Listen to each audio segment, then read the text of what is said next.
Good morning, everyone, and welcome to Cafe Talk. It is Friday, July 31st, and Lisa has arrived with serious end-of-week energy. I brought an iced coffee and exactly one useful thought. Please ask for it before the ice melts. Then I will use that thought now. Today's menu starts with thousands of people helping restore a prehistoric skeleton in Warsaw. Okay, so the skeleton card is not a warning about what happens when I skip lunch. Definitely not. Then we will look at cocktails moving beyond sweetness towards spicy, salty, and pickled flavors. My plain coffee suddenly feels very quiet, but I am listening. Finally, we have separate moves connecting luxury fashion names with fitness, including one possible investment that is still under discussion. My closet and gym bag are about to hold a very expensive meeting. Before that meeting begins, this is Cafe Talk, where we turn real news into natural English conversation you can enjoy with us. And we leave enough room for questions, because that is where a real chat gets interesting. If you enjoy learning this way, subscribe and join us for a fresh conversation every day. That helps you find us again, even when your coffee has used up your one useful thought. Today's keyword is branch out, spelled B-R-A-N-C-H-O-U-T. I like that. It sounds curious, but it does not sound like you have to abandon everything familiar. Exactly. People, flavors, and familiar business names can all branch out in different ways. So we're not forcing three stories into one box. We're watching each one step beyond its usual space. Right.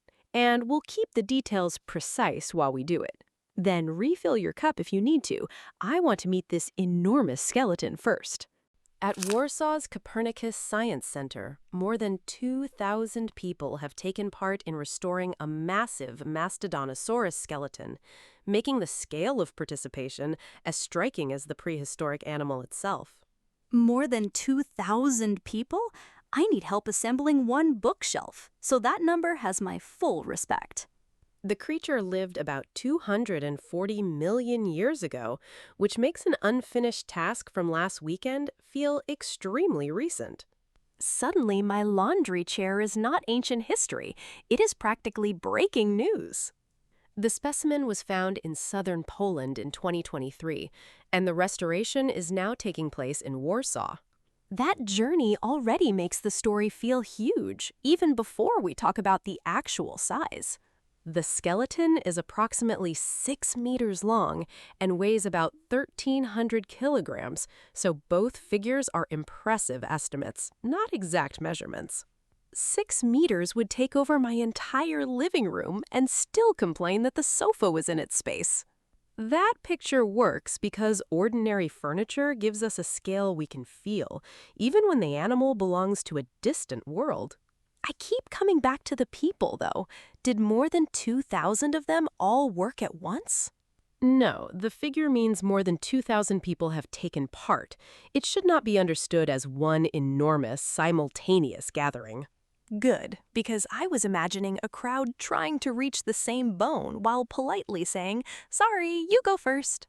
The restoration is described as painstaking, and that word fits work that demands steady attention over a long process. I know that feeling from putting a tiny screw into a shelf, except my project doesn't weigh 1,300 kilograms. That tiny screw comparison makes the patience feel closer. A prehistoric scale is being met by a very human willingness to keep showing up. If I wanted to branch out from my usual weekend, helping with something that careful would be a serious change of pace. And branching out doesn't require a quick move. It can begin with patient attention to an unfamiliar subject.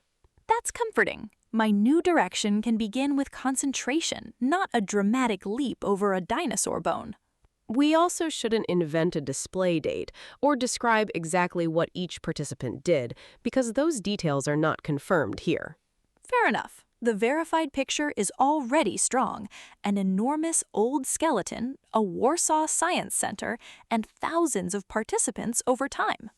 Cocktail tastes are expanding beyond sweeter profiles towards spicy, salty, and pickled elements, giving home bartenders a newer, savory direction to explore without treating it as a rule for every drink. That sounds exciting and slightly dangerous for anyone who chooses from a menu based only on the prettiest glass. The shift is about a broader range of flavors, not the disappearance of sweet cocktails or one recipe taking over every bar. Good, because sometimes I want adventure, and sometimes I want my drink to behave like dessert. Agave spirits, such as tequila and mezcal, are among the spirits mentioned in connection with these spicy and savory drinks. Those names already pull my attention away from my usual sweet order, even before anyone describes a garnish. The practical guidance is to taste as you go and adjust the heat so it does not dominate the drink. That is the sentence I need. My confidence often arrives 3 minutes before my good judgment. Salty and pickled elements can also change what people expect when they hear the word cocktail. On a cafe menu, one pickled note would make me stop scrolling and actually read the description twice. That pause is useful. Savory signals that the experience may feel less like liquid dessert and more like a flavor with another direction. Now I'm imagining my sweet drink habit looking nervous while the salty option gets all my attention. You don't have to reject your favorite style to branch out. Curiosity can start with one unfamiliar flavor. That's manageable. I can try one careful sip without turning my kitchen into an experimental bar. And tasting gradually matters because the goal is balance, not proving how much heat you can tolerate. My mouth appreciates that policy. It has survived enough overconfident food choices already. Trying one balanced sip can be the small step that makes an unfamiliar choice feel possible. And if the first sip is balanced, I'll look very brave even though the bartender did all the careful work. The larger point is simple. Cocktail flavor is opening towards spicy, salty, and pickled territory, with control remaining important. I'm curious now. This story didn't give me a recipe, but it definitely changed what I might notice on a menu. Dior announced hot wellness in May 2026, Balenciaga announced tech wear in June, and Catterton is reportedly discussing an investment in HYROX, placing several luxury names beside fitness while the possible investment remains unfinished. That is enough to make my workout clothes sit up straighter, but I am not buying them a designer chair yet. A careful reading matters because the confirmed facts name the announcements, but they do not confirm what hot wellness or techwear contains. So I shouldn't invent a whole product shelf just because the names create a strong picture in my head. The third development has a different status. Catterton is reported to be in talks about investing in HYROX. In talks means the conversation is happening, not that someone can wave a finished receipt. Exactly. And these few moves should not be presented as proof that the entire luxury fashion industry has made one settled decision. 3 items can start a conversation, but they can't issue a new dress code for every brand. That's a perfect distinction. We can be curious about the connection without turning limited facts into a universal trend. My curiosity is real because fitness already has bags, clothes, routines, and all the tiny choices that fill a morning. Of today's 3 stories, this may be the clearest example of familiar names branching out toward a neighboring space. My gym bag is ready to welcome them, although it would like everyone to ignore the old snack wrapper inside. Before that welcome, remember that the reported HYROX investment discussion is not a completed investment. That difference is like putting something in an online cart versus receiving the payment confirmation. One is interest, the other is done. Exactly. Your shopping example keeps the status clear without adding claims about the amount or where the discussion will go. It also saves me from treating every notification like a delivery that's already reached my door. The May announcement, the June announcement, and the reported investment talks create a notable sequence, but not proof of one industry-wide strategy. I can live with that. Curiosity does not require me to predict the whole future before my next workout. That may be the most useful response here. Notice the new connection, keep the boundaries clear, and watch what becomes confirmed.